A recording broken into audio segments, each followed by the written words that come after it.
I'm Harry, and this is my Harry Potter collection shelf. I've been collecting Harry Potter books and movies since 2003 when I was 7 years old, and that's the year that the fifth book came out, Order of the Phoenix. I remember buying it the day it came out. I think it was in July, and that was in between the second and third movies, so they were still just getting going on the movies, and this is all that I ended up with.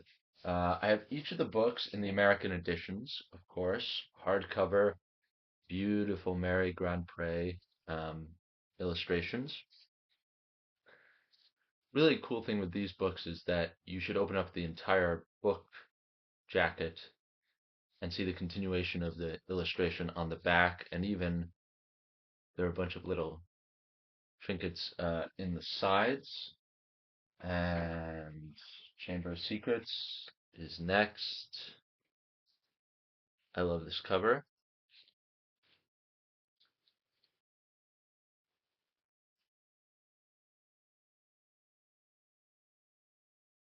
Prisoner of Azkaban, my copy is not in the greatest shape. Prisoner of Azkaban, like a lot of people, I think is one of the best books. My favorite Harry Potter books are fourth, seventh, and third. I think the fourth is probably the most entertaining, and seventh goes the deepest into the kind of Christian allegory that Rowling was interested in. The third is probably the best self-contained book, just a coming of age story. There's no Voldemort in it. Um, really moving how Harry learns to kind of trust himself and step up for himself instead of waiting for his father and other people who are dead to assist him. Goblet of Fire. This is a great cover. I think putting the other um, contestants in the Triwizard Tournament was a great choice by Mary Grandpré. And you can see the dragon wing on the back. You can see the Beauxbaton carriage, the Goblet of Fire itself. And isn't Moody somewhere in the corner? Oh, there's Sirius, there's a Death Eater in the back, there's a spider, and yeah, great, great cover. Order of the Phoenix, longest book, and incredibly moody blue cover.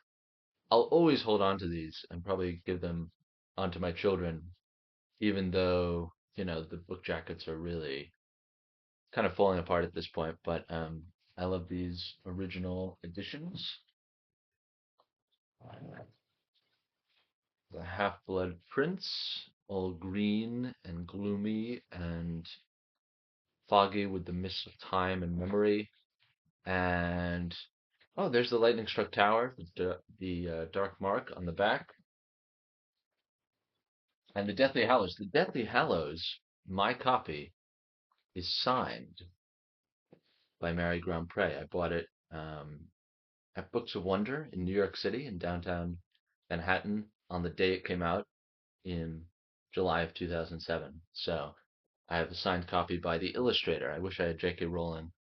Um, but Mary Grandpré honestly is not nearly as important as J.K. Rowling, but I think for those of us in America and in some other countries that got her illustrations, they were really formative in terms of how we saw the series. They have such kind of warm watercolor hues and this kind of dark academia vibe, all of these old relics, this kind of mythic sensibility. Um, I did not understand for a long time because it looked like they're in an open air coliseum, but actually that's the ceiling of the Great Hall. So this illustration on the seventh book is Voldemort and Harry's final confrontation in the Great Hall at the end of the Battle of Hogwarts, when they lecture each other about who owns the Elder Wand, and then Harry reaches up and grabs it out of the sky, and Voldemort is killed. Okay, I have also a Spanish edition of the first book, Harry Potter y la Piedra Filosofal. And the illustration's a little bit like the Mary Grand Pré one. You can see he's flying on his broom. There's the unicorn there. Um, Very cool edition of the book, I think. Also helpful if you're trying to learn Spanish, if you know Harry Potter really well, so you know a lot of the vocabulary and everything. You can read in Spanish and kind of pick up, it's much easier than trying to read a book which you have no familiarity with. If you've grown up with Harry Potter, um, you'll kind of know which section of the story comes next, what vocabulary this is probably a translation of, so you can make the English to Spanish connection and start understanding Spanish, how it's constructed a little differently than English. Um, a really nice copy. I love the aesthetic of the cover, and I love the names. Insoportable Primo Dudley. And there's Dumbledore on the back. Um, Fun illustration of him. Then I have some of the British editions, which have very different illustrations. I think these are the first British editions published by Bloomsbury. So this is probably printed in 96, which is when I was born, also when the first Harry Potter book came out in Britain. And you can see it's Harry at the Hogwarts Express. He's got his scarf, and it's kind of fun. Looks a lot like a kind of Roald Dahl illustration, a little bit less kind of warm, graceful, watercolory than the Mary Grand Pré, but very kind of absurdist, um, almost like a cartoon illustrator, colored in with nice color. And yeah, you get some of the first reviews of this book from the Daily Telegraph and Dumbledore on the back with his Illuminator. Um, I have Chamber of Secrets also, much better condition this one, and this is the British edition with Harry and Ron flying in the car. I love Hogwarts in the background. It's kind of very angular, and it's this kind of cloudy but uh, slightly warm sky in the background. Really nice. It's a triple Smarties Gold Award winner. And then the other, and these are just random. I never, set out to collect the whole set of the Bloomsbury editions like I did um, the Scholastic American editions, but I also have um, a copy of the Half Blood Prince, and this is a hardcover. It's a really nice copy, and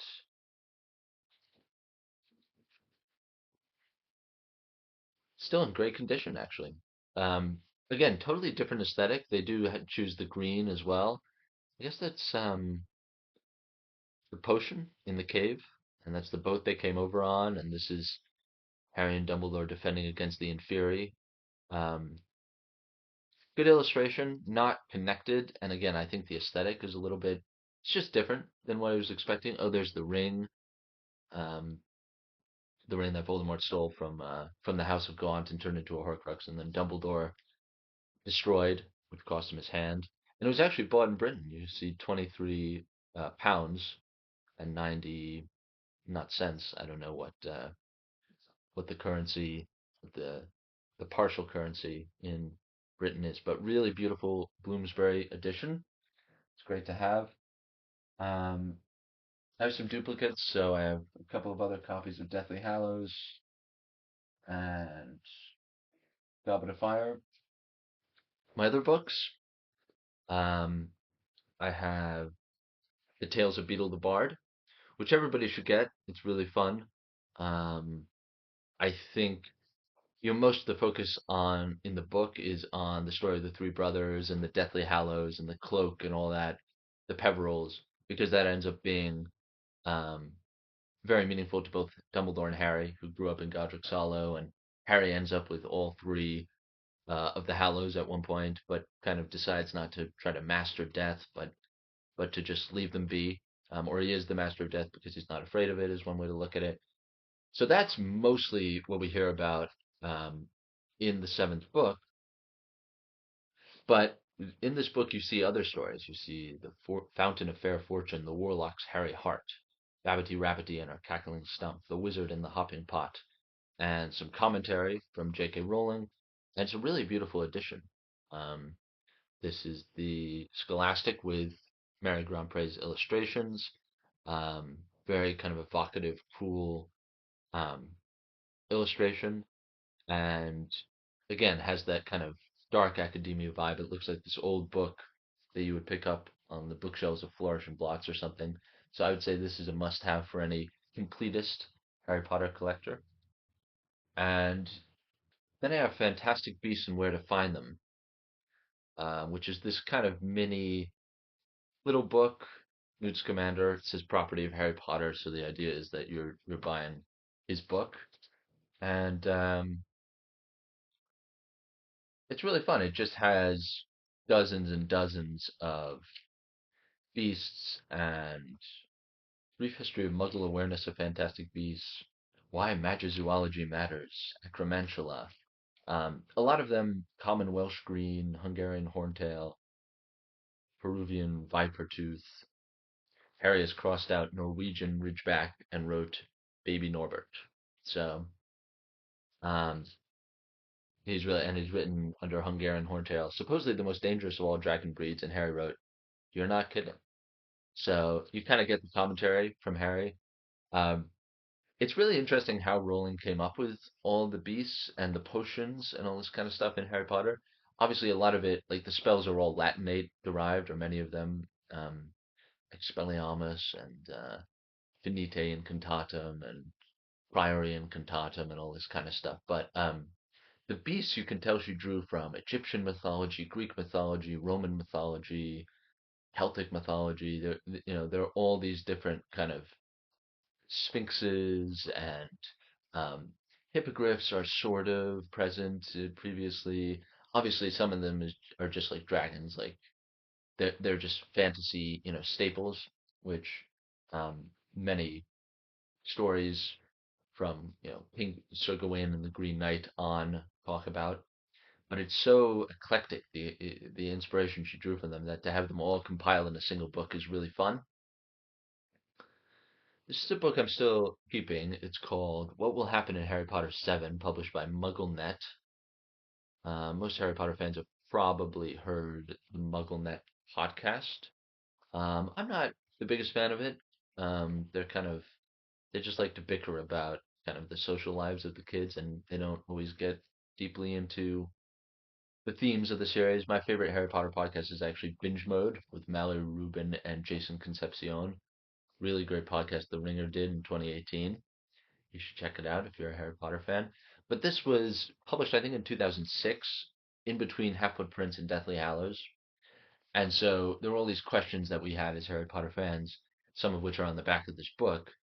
And in this book, they go through and they talk about what they think is the most likely answer to these questions. So, is Dumbledore really dead? Some people thought he was going to come back. Will Harry and Ginny get back together? Obviously, no duh. Unless Harry died, they were always going to get back together. Who is the mysterious RAB?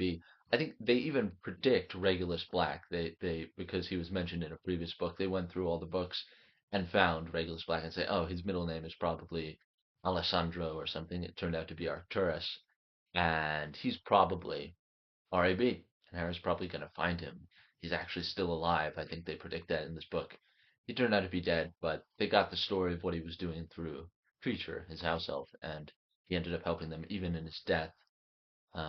Even though it would have been easier if he'd never taken the locket in the first place, because then Harry and Dumbledore could have just gotten it um, and destroyed it. Can Ron and Hermione's relationship last? Whose side is Snape truly on? Probably the biggest question, which I knew Snape was on the good side, and they say that in this book as well. Is Harry a Horcrux? Yeah. Will Harry defeat Voldemort in the ultimate showdown between good and evil? I think he will. So, those are just a couple of the kind of additional books that I have, and then we move on to the movies, which I was pretty obsessed with when I was younger. I've kind of, like a lot of people, I've kind of outgrown. I don't really like the later movies that much. The whole aesthetic and David Yates' style is really kind of cold and non-magical, I think, and kind of stilted and awkward. So I'm not the biggest fan of everything from the fifth movie on. The last four movies, I just don't like. They're pretty poor adaptations of the book, and Yates' whole style and the way they look and everything I don't like at all. I still really love the first four movies. I don't watch them as often as I did, obviously, when I was a kid, but still sometimes around the holidays I'll go back. So here's Sorcerer's Stone, and this is a two-disc edition, actually. This film has been modified as follows from its original version. Oh, it's a standard. Yeah, it has a ton of special features, these early discs, and a really cool layout, and two discs.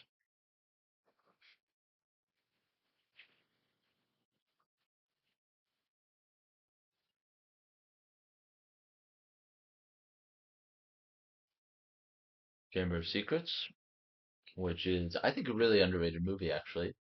Um, Great cover. I always thought that cover with the kind of blinding light of the memory or of the Tom Riddle being subsumed by the basilisk, Harry with his sword, Dobby, Ron with his broken wand, still brave, Hermione. I don't know. I think Chamber of Secrets might be the most rewatchable movie. Prisoner of Azkaban is definitely the best, as many people say, but Chamber of Secrets is great. And this special features thing is like it's incredibly well set up. You see all of these stills from the book. Like you see Mrs. Weasley reacting to Gilderoy Lockhart. You see Harry and Dumbledore together talking in his office. You see the Chamber of Secrets itself, which is probably like the best set in all of the Harry Potter movies.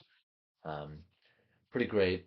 And movie scene index and the two discs. Um, just great. Must have. I mean, they were so committed. Back when Lord of the Rings and the Star Wars prequels and the first three Harry Potter movies were coming out in the first half of the 2000s, uh, it's incredible how committed they were to giving you tons of value. You're buying it on DVD. They'd give you two DVDs or one DVD with tons of special features. Not so much audio commentaries like directors, which I know, film geeks like, and I like too in some cases but just interviews with the cast and behind the scenes footage and little featurettes and tons of deleted scenes. There are like 10, 15 minutes of deleted scenes on all these early Harry Potter movies, straight from the book and everything. Here we go. The best movie, Prisoner of Azkaban. Um, I think this is a pretty consensus idea that this is the best movie at this point. Obviously, it's directed by Alfonso Cuarón, Oscar-winning film director, and just aesthetically, it looks the coolest. The kids look cool in it instead of like young kids or like kind of warriors in some kind of political thriller as they do in the later books. And this one's pretty cool as well. It has two discs and it has a little Marauders map which tells you all the special features. And you get to see Quaron directing and hearing a little bit about his process and everything. There's an interview with Quaron and J.K. Rowling, which is just great because they're definitely the two smartest people to have worked on Harry Potter. Not really a Steve Kloves fan or a you know David Yates fan. So huge fan of the special features for the third Goblet of Fire, two-disc special edition. Nice silvery title. Everybody looks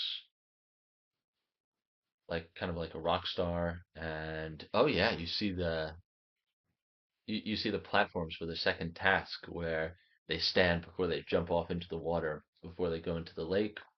And you see Hogwarts way in the background. Everybody's in their uniforms. Cedric, Fleur, Krum in the background. Ron and Hermione looking nervous about their upcoming dance. And um, the special features are pretty good on this one as well, actually. I remember that there's like a 20-minute long interview of Harry, Ron, Hermione, the actors playing them, Daniel, Rupert, and Emma, by Richard Curtis, the British screenwriter, filmmaker. It's really entertaining. And this came with a treasures inspired by the world of Harry Potter, so you can get like the wand and a mini, thing of Hogwarts, the time turner, that's really cool.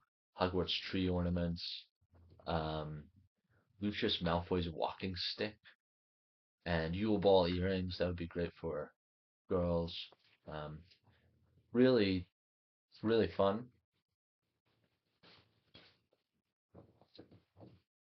And now we get to the movies I don't like as much, but Order of the Phoenix, two disc edition, and it's okay. The special features on this one, they are mostly there's trailing Tonks, Natalie Tena, the Tonks filmmaker, and not too much else going on there. Half-Blood Prince, my least favorite of the movies. Man, they messed that one up. It's again a two-disc edition. Get your iTunes or Windows Media digital copy. Wow, and they had digital copies before everything was on streaming. But pretty fun. Special features: J.K. Rowling, A Year in the Life, close up with the cast of Harry Potter. Get a sneak peek at the Wizarding World of Harry Potter at Universal Orlando Resort. Always promoting their next theme park attraction, and Deathly Hallows Part 1, another two-disc edition, and the second disc is full of special features. Seven Harrys, see how Daniel Radcliffe recreated the personalities of the multiple Harrys in the Privet Drive scene.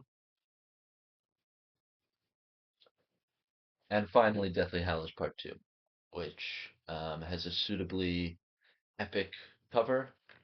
Hogwarts aflame during the battle, and Harry all scarred and muddy and bruised, and Ron and Hermione looking fierce, and Voldemort holding Harry's face. Um, so there we have it. All of the movies, great to have them so I can watch them at any time. Although again, now everybody watches them on streaming. They're on HBO Max now. And then I have these bookmarks, year one and year three, July 21st, 2007. So I got these at a Book 7 launch party. And it's my Harry Potter and the Sorcerer's Stone soundtrack booklet. And this was in anticipation of Harry Potter and the Order of the Phoenix. It's Harry, Ready, Are You? So these are from 2003, when the fifth came out, year 5, and year 6.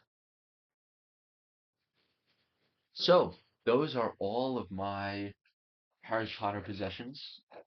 I also have this wand I bought when I was a kid. It's now, you can see it's like very polished off, so it doesn't even look like wood anymore. It looks kind of half plastic, half wood.